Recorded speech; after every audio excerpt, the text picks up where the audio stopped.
Losing a loved one is hard. Having a special keepsake can help keep their memories alive. There's one place in KELOLAND making unique mementos for just that can light up a room. In tonight's Eye on KELOLAND, Sarah McDonald introduces you to the women behind Candles to Remember. I know, I love that picture so much. Rachel Ness and Alyssa Roth will never forget the memories they made with their mom. She passed away in December after battling cancer for almost 3 years. She was quite literally the most unintentionally hilarious person. She didn't know how funny she was. Yeah, she was pretty great. To keep those memories close, they each got a candle made with flowers from their mom's funeral service. 3 girls, my sisters and myself, we got candles. As a remembrance, Mom picked up, because we knew the time would come, so she knew what she wanted for flowers, and she was very specific with them. So, they were beautiful. She was really specific of, these are what I want, so it almost feels like she picked out these candles too, because, they were the flowers she wanted. Katie Wintz and Miranda Suarez are the ones who make the candles possible. These two are the ones behind Candles to Remember. We make these candles. Typically it is out of casket spray flowers or flowers from the funeral.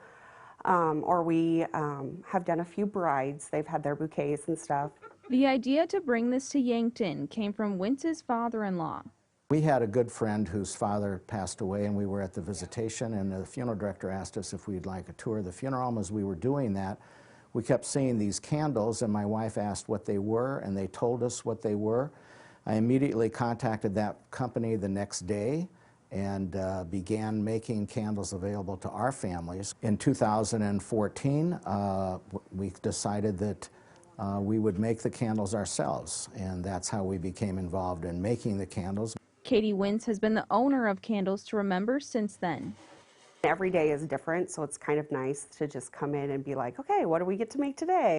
And Suarez got involved about 3 years ago. I had no experience, so I kind of have been learning along the way, and it's been a lot of fun. I've really learned a lot, and I'm enjoying it. I've found my creative, crafty side. The candles come in different shapes and sizes. We then have a special process to dry them, so they kind of keep their color a little bit better. We then, once they are dried in about 3 weeks, we take them, put them in a mold.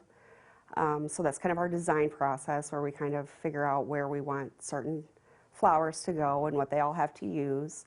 And while Wintz says they typically put flowers into the candles, she's not afraid to try other items. We've done pictures, some shotgun shells, we've done necklaces, rings. We do a lot of pheasant feathers, a lot of corn. We do ribbon. Basically, I will try to put whatever the family would like in their candle. Funeral director Steve Wintz says these candles are another option for families. And then they have the question of what do we do with these flowers, And this is a neat way that they can repurpose those flowers. It's just a nice subtle reminder for people. And Wintz and Suarez say they're making much more than candles. We have people, come and tell us their stories. They talk to us on the phone, and they pour their hearts out to us about, their situations or their loved ones that have passed away. So some of the stories really hit close to home and really, kind of tear at your heart. So it really makes doing these candles that much more important to us. A keepsake not only preserving flowers forever, but also memories. Every time I walk by it, it makes me smile because it's there and I have her picture next to it, and it's just, oh, there's my mom. Yeah, it's nice to have. With Eye on KELOLAND, I'm Sarah McDonald.